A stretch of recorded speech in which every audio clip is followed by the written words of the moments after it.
that would have literally been on the Monday morning following the Bucks Fizz winning on the Saturday night.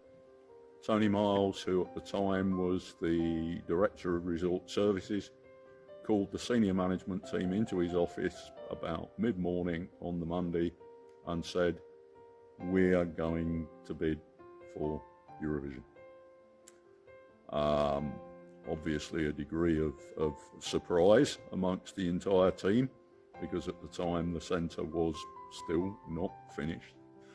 We were invited to go down to Television Centre, as was, to a final presentation, but during lunch I was talking to Bert Oaten, who was the engineering manager, which is the BBC's team that actually make the event happen.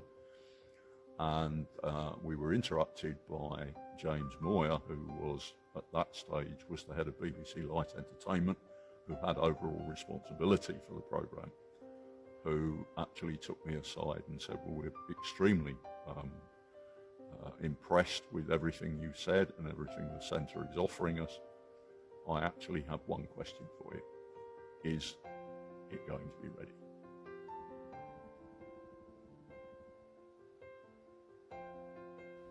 The BBC were actually extremely happy with what we were offering them.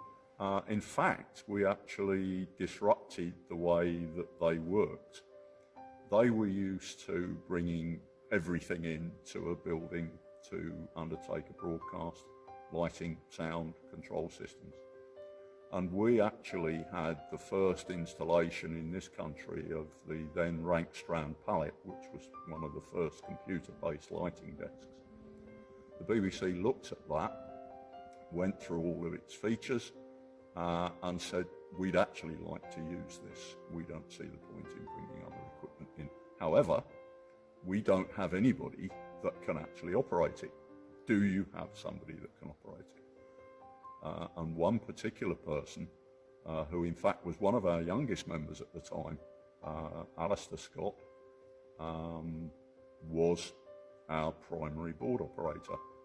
And so I took him aside and said, "The BBC would like to use our board.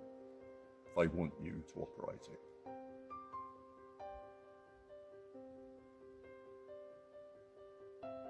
The area on level 7, which runs all the way round, was at that time divided up into individual boxes, the intent being that they be used for translation, and for Eurovision that was where each individual country's on air but not on camera presenters were housed, so ranged right across.